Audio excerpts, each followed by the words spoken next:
تكونن من الخاسرين بل الله فاعبد وكن من الشاكرين وما قدر الله حق قدره والأرض جميعا قبضته يوم القيامة والسماوات مطويات بيمينه سبحانه وتعالى عما يشركون ونفخ في الصور فصعق من في السماوات ومن في الأرض إلا من شاء الله ثم نفخ فيه أخرى فإذا هم قيام ينظرون وأشرقت الأرض بنور ربها ووضع الكتاب وجيء بالنبيين والشهداء وقضي بينهم بالحق وهم لا يظلمون ووفيت كل نفس ما عملت وهو أعلم بما يفعلون آمنت بالله صدق الله العظيم اللهم صل على سيدنا مولانا محمد وعلى آل سيدنا مولانا محمد وبارك وسلم اللهم صل على جميع الأنبياء والمرسلين وعلى الملائكة المقربين وعلى سائر الصحابة والتابعين وعلى عباد الله الصالحين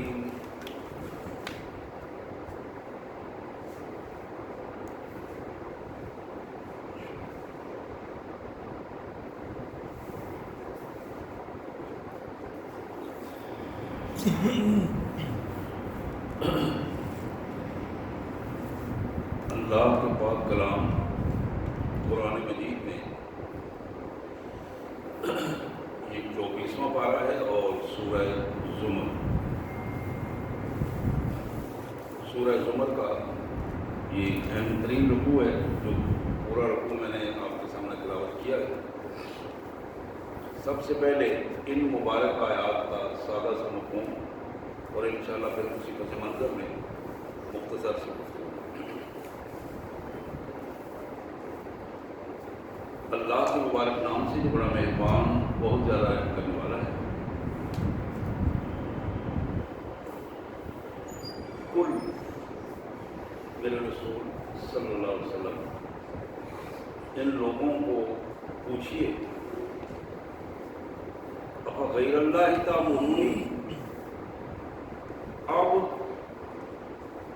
کیا تم مجھے اللہ کے علاوہ دوسروں کا حکم ماننے کا حکم دیتے ہو، توجہ دلاتے ہو؟ ایھا الجاہلون، اے جاہلو تمہیں اتنا بھی پتہ نہیں کہ اللہ کو چھوڑ کر کیا میں دوسروں کی بات مانوں گا؟ کیا ایسے ممکن ہے؟ قل افغیر اللہ تعبدونی اعبد، یا اللہ کے علاوہ دوسروں کی طرف مجھے توجہ دلاتے ہو کہ میں ان کی بات مانوں، ان کا حکم مانوں؟ ایھا الجاہلون، اے جاہلو کچھ ہوش و آواز سے کام لو۔ وَلَقَدْ أُوحِيَ إِلَيْكَ، میرے رسول ہم نے اس سے پہلے تمہاری طرف وحی کر دی ہے، یہ حکم سنا دیا ہے آپ کو۔ وَإِلَى الَّذِينَ مِن قَبْلِكَ، اور یہ حکم آپ سے پہلے بھی لوگوں کو ہم سنا چکے ہیں، سارے پیغمبروں کو یہ حکم سنایا ہے، سارے لوگوں تک ہمارا یہ حکم پہنچ گیا ہے، اور آپ بھی سن لیں۔ پیغمبر صلی اللہ علیہ وسلم کو ڈائریکٹ خطاب ہے، میرے پیارے رسول آپ کو، آپ سے پہلے لوگوں کو یہ حکم پہلے بھی ہم سنا چکے ہیں، اور آپ خصوصی طور پر سن لیں۔ لَئِنْ أَشْرَكْتَ لَيَحْبَطَنَّ عَمَلُكَ، اگر آپ کی زندگی میں ذرہ برابر بھی شرک کا کوئی شعبہ آ گیا تو ہم زندگی بھر کے عمل ضائع کر دیں گے۔ لئن اشرکتا، اگر آپ نے ذرہ برابر بھی آپ کی زندگی میں شرک آ گیا، یہ تو مثالی زندگی ہے نا، وہاں تصور نہیں ہے، مثالی زندگی ہے، اس مثالی زندگی کو مثال بنا کر اللہ ہمارے سامنے بات رکھنا ہے. لئن اشرکتا، میرے رسول اگر تمہاری زندگی میں بھی شرک کا کوئی شیبہ بھی آ گیا، لَيَحْبَطَنَّ عَمَلُكَ، ہم آپ کی زندگی کے سارے اعمال کو ضائع کر دیں گے، ایک چیز بھی سلامت نہیں رکھیں گے. وَلَتَكُونَنَّ مِنَ الْخَاسِرِينَ، اور اس کے بعد سوائے خسارے کے، گھاٹے کے، تباہی کے کوئی شے تمہارے پاس نہیں بچے گا. اصل طریقہ کیا ہے؟ فَلِلَّهِ فَاعْبُدْ وَكُن مِّنَ الشَّاكِرِينَ. طریقہ یہ ہے کہ اللہ کے بندوں کو، اللہ کی مخلوقات کو چاہیے یہ کہ اس کا بندہ بن کر رہیں. فَاعْبُدْ، اللہ کا بندہ بن کر رہیں، اللہ کی عبادت کو ترجیح دیں، اللہ کا بندہ بن کر رہیں. وَكُن مِّنَ الشَّاكِرِينَ، اور اس بات پر اللہ کا شکر ادا کریں. اس نے بندگی کی توفیق دی ہے، اس نے اپنے راستے پر چلایا، ہدایت کی ہے. وَكُن مِّنَ الشَّاكِرِينَ، اور اللہ کے شکر گزار بندوں میں سے اپنے آپ کو بنائیں. وَمَا قَدَرُ اللَّهَ حَقَّ قَدْرِهِ، حقیقت یہ ہے ان لوگوں نے اللہ کی طاقت کو، اللہ کی قدر کو، اللہ کی شان کو، اللہ کے درجے کو، اللہ کے اسٹیٹس کو نہیں پہچانا. دل میں دودھ نظریں ہیں، چھوٹی چھوٹی باتوں سے وہ مثالیں دیتے پھرتے ہیں. وَمَا قَدَرُ اللَّهَ حَقَّ قَدْرِهِ، اللہ کی تخلیقات، اس کائنات، اور یہ کائنات کی ساری مخلوقات، زمین و آسمان اور ان ساری چیزوں کو دیکھیں، پھر دیکھیں کہ اس کا پیدا کرنے والا مالک. وَمَا قَدَرُ اللَّهَ حَقَّ قَدْرِهِ، انہوں نے اللہ کی قدر نہیں پہچانی، اللہ کا حاکمیت اور اس کا اختیار، اس کی قوت اور طاقت کا انہیں اندازہ نہیں ہے. وَالْأَرْضُ جَمِيعًا قَبْضَتُهُ يَوْمَ الْقِيَامَةِ، ساری کی ساری زمین اپنی پورے ما لہو اور ما علیہ کے ساتھ جو کچھ اس میں ہے، اللہ کے قبضہ قدرت کے دائیں ہاتھ میں ہوگی. کیا بات ہے، سمٹ کر اللہ کے دائیں ہاتھ میں آئے گی. وَالسَّمَاوَاتُ مَطْوِيَّاتٌ بِيَمِينِهِ، اور اس زمین کے ساتھ سارے کے سارے آسمان ساتوں کتابوں کے کاغذ کی تمار کی طرح لپیٹ کر اللہ تعالیٰ اپنے ہاتھوں میں اس کو قابو کر لیں گے. زمین اور آسمان دونوں کائنات کے مالک کے قبضہ قدرت میں اس کے دائیں ہاتھ میں ہوں گے. سبحانہ، وہ پاک ہے، وتعالی، بہت بلند ہے، عما یشرکون، اس بات سے جو مشرک شرک کرتے ہیں. حضرات، یہ ایک پیراگراف تھا جو اس رکوع کا پہلا حصہ تھا. اب اس کے بعد ذرا دوسری بات سنیے. وَنُفِخَ فِي الصُّورِ فَصَعِقَ مَنْ فِي السَّمَاوَاتِ وَمَنْ فِي الْأَرْضِ إِلَّا مَنْ شَاءَ اللَّهُ ثُمَّ نُفِخَ فِيهِ أُخْرَى فَإِذَا هُمْ قِيَامٌ يَنظُرُونَ.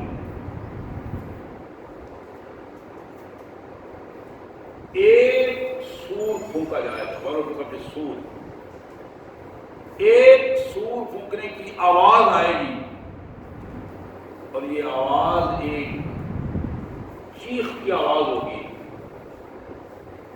اس کیفیت میں کہ زمین اور آسمان میں جتنے جاندار ہیں وہ ایک آواز کے ساتھ بے ہوش ہو کر سب گر جائیں گے.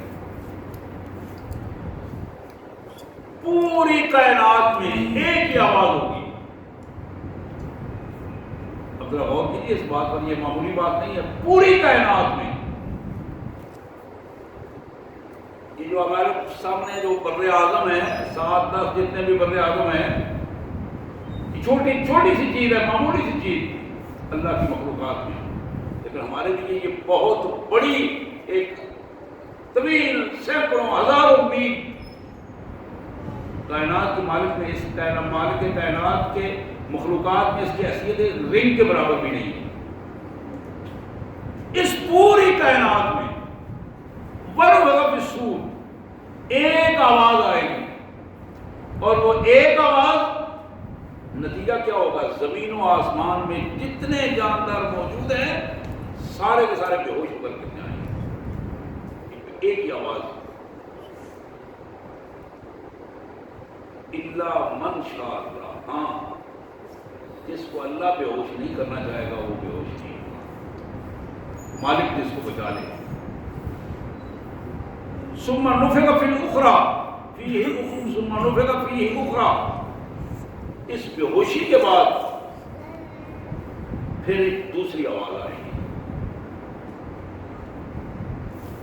فَإِذَا هُمْ فِيهِ يَنظُرُونَ فَإِذَا هُمْ قِيَامٌ يَنظُرُونَ.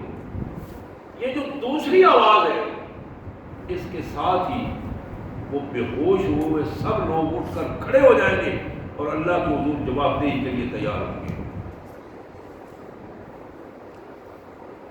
اب اس کھڑے ہونے کے بعد کیا ہوگا؟ وَأَشْرَقَتِ الْأَرْضُ بِنُورِ رَبِّهَا، پورا ماحول، زمین آسمان ہر چیز اللہ کے حکم سے اس کے نور سے چمک ہو گئی. ہر طرف نورانیت ہی نورانیت اور چمک، اور ایک پورا ماحول جگمگا اٹھے گا. وَوُضِعَ الْكِتَابُ، ریکارڈ لا کر رکھ دیا جائے گا سامنے، پوری کائنات کا ریکارڈ سامنے رکھ دیا جائے گا.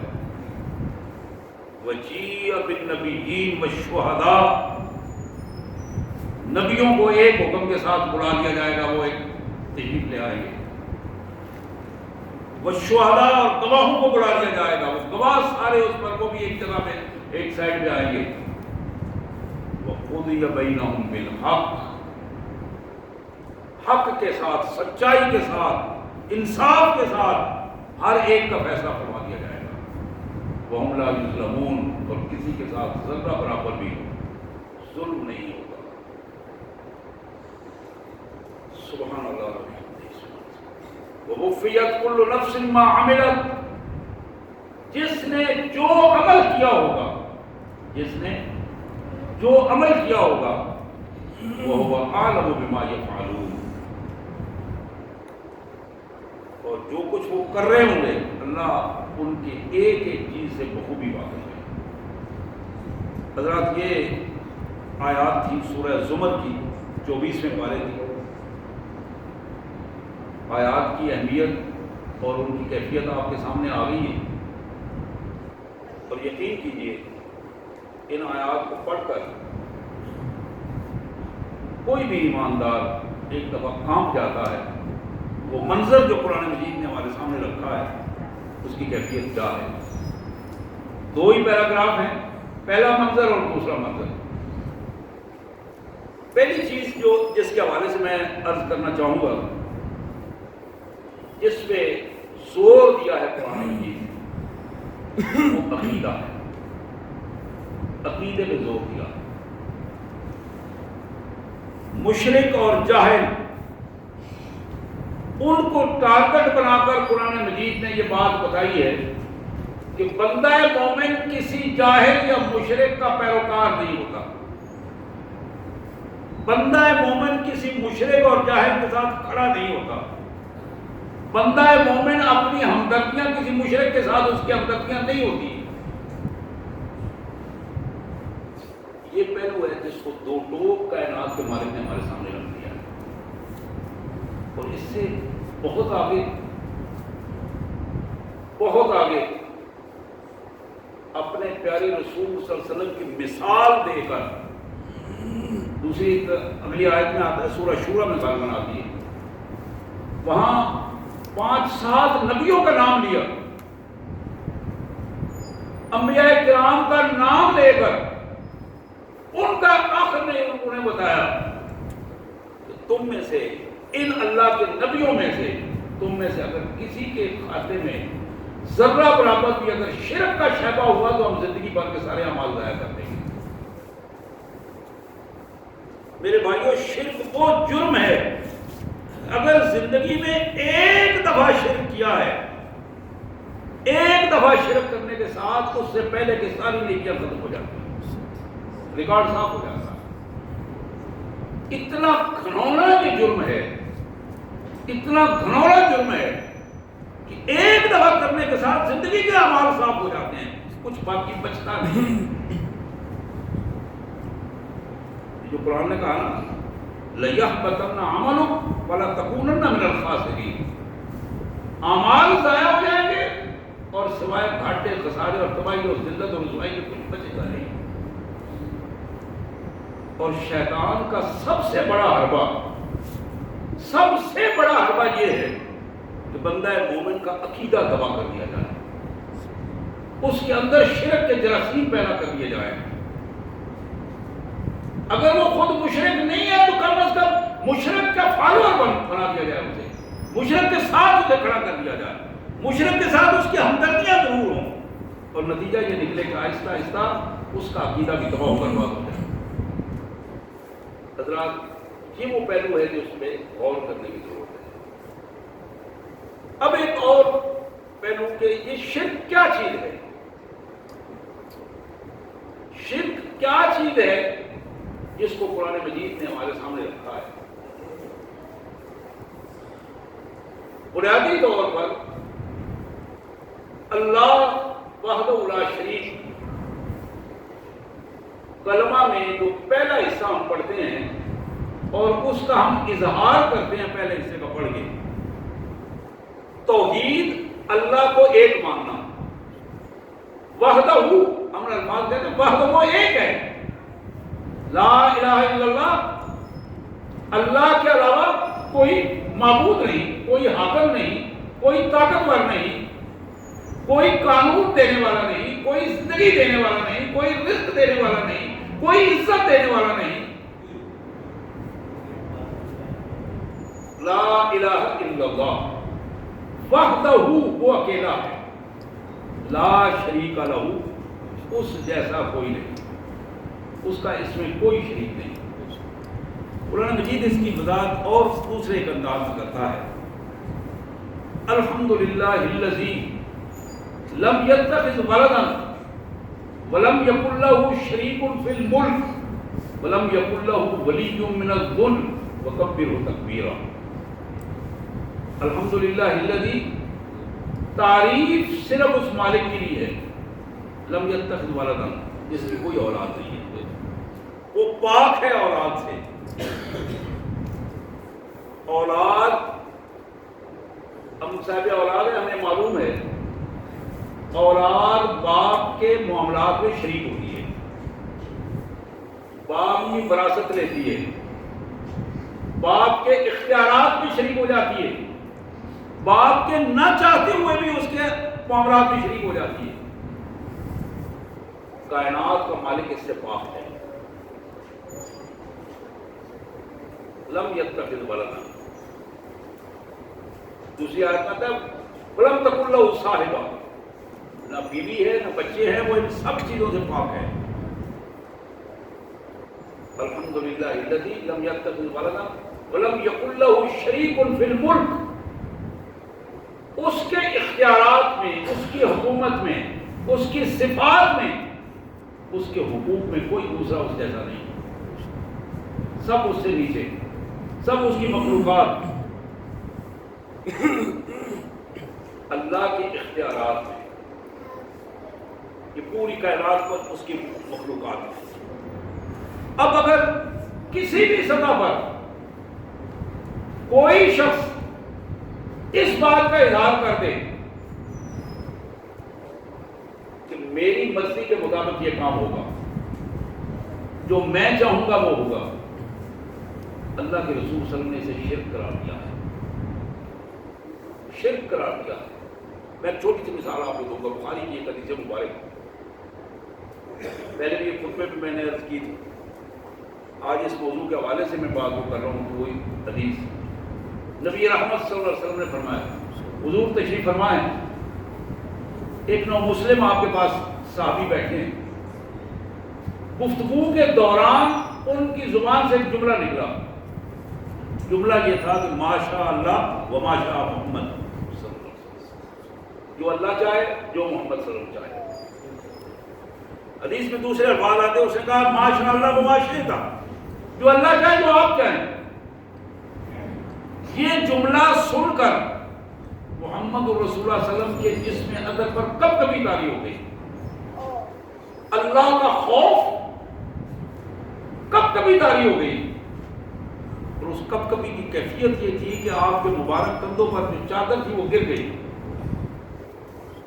آپ اس سے اندازہ کر سکتے ہیں کہ جسم کی کیفیت کیا ہوگی.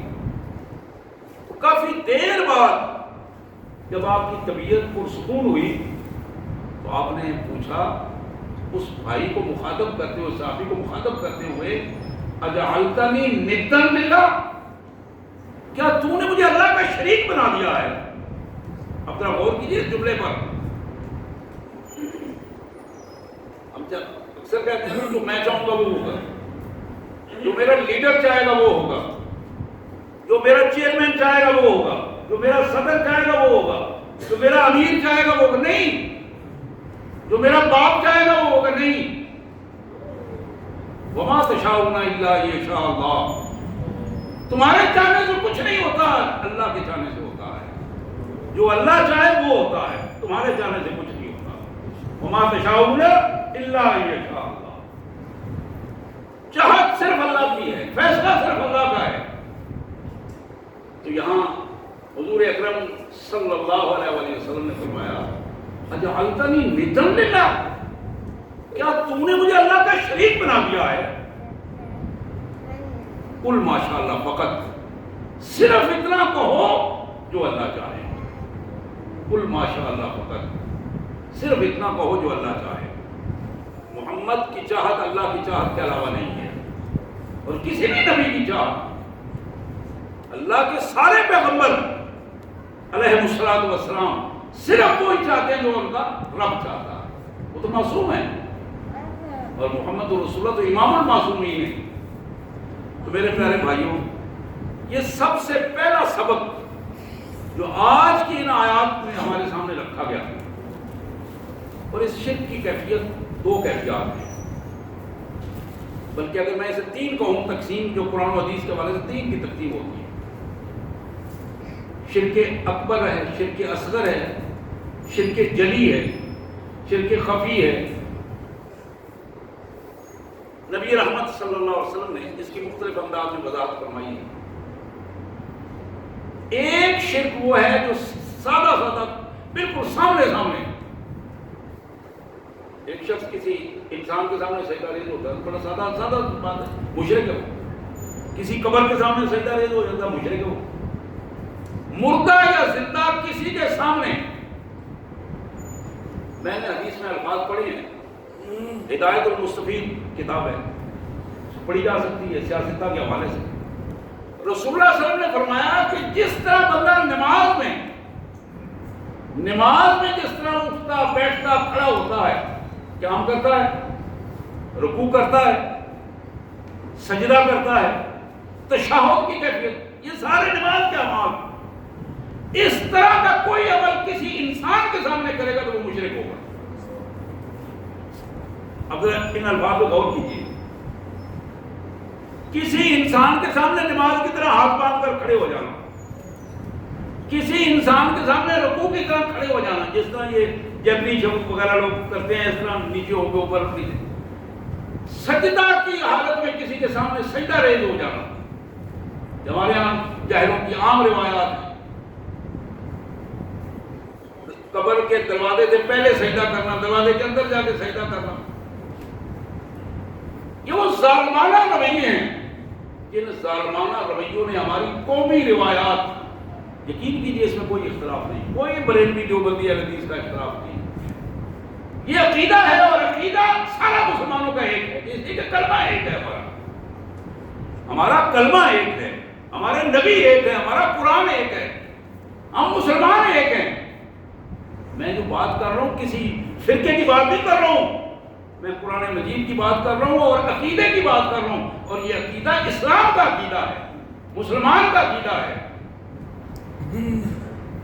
اگر ہم مسلمان ہیں اور اس مسلمان رہنا چاہتے ہیں تو پھر ہمیں سارے تعصبات سے نکل کر ایک اللہ وحدہ لا شریک جس کا ہم کلمہ پڑھتے ہیں اس اللہ وحدہ لا شریک کو ہمیں اس طرح ماننا پڑے گا جس طرح محمد رسول اللہ صلی اللہ علیہ وسلم نے طریقہ بتایا. ان کے طریقے کے علاوہ کوئی طریقہ نہیں ہے. حضرات یہی وہ چیز ہے کہ کسی بھی شخصیت کا سحر، جادو، اثرات ہمیں وہاں نہ لے جائیں کہ جہاں ہم اللہ اور اللہ کے رسول سے برگشتہ ہو جائیں. کسی بھی مال و دولت یا مفاد کا فائدہ اٹھانے کا ذریعہ ہمیں وہاں نہ پہنچا دے کہ جہاں ہم اللہ اور اللہ کے رسول کی تعلیمات سے دور ہو جائیں. کسی بھی تعصب کا رنگ ہمیں وہ راستہ نہ دکھائے کہ جس راستے میں ہم چل کر، جس راستے پر چل کر ہم اللہ اور اللہ کے رسول کی تعلیمات سے دور ہو جائیں. کسی بھی تحفظ کا کوئی رنگ، کوئی شیلٹر، کسی شخص کی کوئی پناہ ہمیں وہاں نہ پہنچا دے کہ ہم کسی کی پناہ لیتے ہوئے اللہ اور اللہ کے رسول صلی اللہ علیہ وسلم کے راستے سے دور ہو جائیں. حضرات یہ وہ پیغام ہے جس کو قرآن مجید نے بڑے دو ٹوک الفاظ میں ہمارے سامنے رکھا، اور صحابہ کرام رضوان اللہ علیہم اجمعین نے ایک نہیں ہزاروں بار اپنی چمکتی ہوئی زندگی کے خوبصورت شعاعوں سے یہ توحید کا رنگ ہمارے سامنے واضح کیا ہے. اور یہ توحید کا رنگ اللہ کے فضل و کرم سے ان صحابہ کی کاوشیں ہیں، ان کی محنتیں ہیں، انہوں نے اس کو مدھم نہیں پڑنے دیا. اپنی جرت، اپنی ہمت اور اپنی استطاعت پر پوری کوشش کی ہے کہ رہتی دنیا تک یہ خالص پیغام کائنات کے لوگوں تک پہنچے. تو میں عرض کر رہا تھا محمد الرسول اللہ صلی اللہ علیہ وسلم کو مخاطب کر کے اللہ نے فرمایا محمد الرسول اللہ کائنات میں سب سے بڑی شخصیت، انسانوں کے سردار اور موصل انسانیت، ان کو مخاطب کر کے کہا لئن اشرکت لیحبطن عملک. میرے رسول صلی اللہ علیہ وسلم اگر آپ کی زندگی میں بھی اگر شرک آیا تو ہم زندگی بھر کے سارے زندگی بھر کے اعمال ضائع کرتے ہیں. یہ پیغام اصل میں میرے اور آپ کے لیے ہے کہ حضور صلی اللہ علیہ وسلم کے امتی ہیں. وہاں تو اللہ حفاظت کر رہا ہے، رسول اللہ کی حفاظت تو اللہ کر رہا ہے، وہ تو معصوم ہے، اللہ نے ان کی حفاظت کا ذمہ لیا ہے. سورہ فتح میں اللہ نے طے کر دیا ہے لیغفر لک اللہ ما تقدم من ذنبک وما تأخر. وہاں بات نہیں ہے، قرآن نے سرٹیفکیٹ دے دیا ہے. لیکن یہ پیغام میرے اور آپ کے لیے ہے، امتیوں کے لیے ہے کہ تم اپنے آپ کو سنبھالو. اگر دنیا میں اور آخرت میں کامیاب ہونا چاہتے ہو تو مشرکانہ رویہ شبہ کے حد تک بھی تمہاری زندگی میں نہیں ہونا چاہیے. ایک ہے عمل، مشرکانہ عمل، ایک ہے شبہ بھی نہیں ہونا چاہیے. شرک کا شائبہ بھی انسان کو بدترین رویے سے. اور میں نے وہ حدیث مبارک آپ کے سامنے چند دن پہلے بھی رکھی تھی. حضرت فاروق اعظم رضی اللہ تعالیٰ عنہ نے دیکھا، مسجد نبی میں تشریف لائے، آپ نے دیکھا معاذ بن جبل رضی اللہ تعالیٰ عنہ رسول اللہ صلی اللہ علیہ وسلم کے روزے پر کھڑے ہیں. ایک حدیث میں آتا ہے بیٹھے ہیں تو ہزاروں قطار رو رہے ہیں. اب امیر المومنین کو بڑا قلق ہوا، فکر ہوئی. قریب آ کر پوچھا ماں تبکی کہ یا معاذ، تبکی کا یا معاذ، معاذ کو میں کس شے نے اڑا دیا ہے؟ معاذ بڑی جلیل القدر صحابی تھے، اگرچہ نوجوان تھے، نوعمر تھے، لیکن رسول اللہ صلی اللہ علیہ وسلم کے بڑے قریبی، بلکہ بعض اوقات تو یہ کہا کرتے تھے کہ میرے آقا، میرے دوست، میرے رفیق، میرے حبیب محمد رسول اللہ صلی اللہ علیہ وسلم نے یہ ارشاد فرمایا. بڑا پیار اور بڑی محبت اور بڑے جذبات. ظاہر ہے وہ قدر حضرت عمر کے دل میں بھی تھی، اسی کیفیت میں. پوچھا معاذ کیوں رو رہے ہو؟ تو اتنی بے ساختگی رونے میں. کہا امیر المومنین بات کوئی نہیں ہے، لیکن ایک مسئلہ جو بڑا، میں آج آیا ہوں اپنے پیارے آقا صلی اللہ علیہ وسلم کے حضور سلام کرنے آیا تھا، تو یہاں آ کے مجھے وہ حدیث مبارک یاد آ گئی جو رسول کائنات صلی اللہ علیہ وسلم نے فرمائی تھی ایک موقع پر. وہ حدیث یاد آ گئی اور پھر اپنی کیفیات یاد آئی. اور بس پھر آنسو تھے کہ وہ رکنے والے نہیں تھے. کہا ہمیں بھی بتاؤ، وہ حدیث ہمیں بھی سناؤ. تو جناب معاذ نے عرض کیا، اللہ کے پیارے رسول صلی اللہ علیہ وسلم نے فرمایا تھا، ان یسیر الریاء شرک، ان یسیر الریاء شرک، معمولی سی ریاکاری بھی شرک ہے، معمولی سی ریاکاری بھی شرک ہے. اب ذرا غور کیجیے یہ جملہ کتنا اہم ہے. معمولی سی، یسیر کہتے ہیں چھوٹی سی، معمولی سی. یہ شرک کی دوسری قسم ہے. ان یسیر الریاء شرک. اسی طرح اللہ کے رسول صلی اللہ علیہ وسلم نے فرمایا، من صلی یرائی فقد اشرک، جس نے کسی کے دکھانے کے لیے نماز پڑھی اس نے شرک کیا. من تصدق یرائی فقد اشرک، جس نے دوسرے کے سامنے دکھانے کے لیے کوئی روپے پیسہ خرچ کیا، صدقہ دکھانے کے لیے کیا، اس میں ریاکاری کی، اس نے بھی شرک کیا. میں یصوم ریائی فقد اشرک، جس نے روزہ ریاکاری کے لیے رکھا اس نے بھی شرک کیا. تو یہ پہلا شرک کا جو تصور تھا وہ شرک جلی تھا.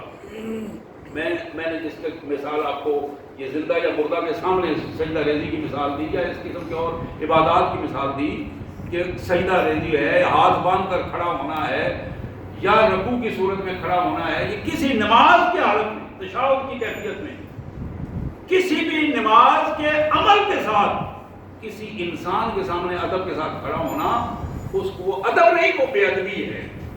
وہ ادب نہیں ہے، وہ بے ادبی ہے. بے ادبی ہے اس لیے کہ وہ ادب اللہ کے لیے ہے.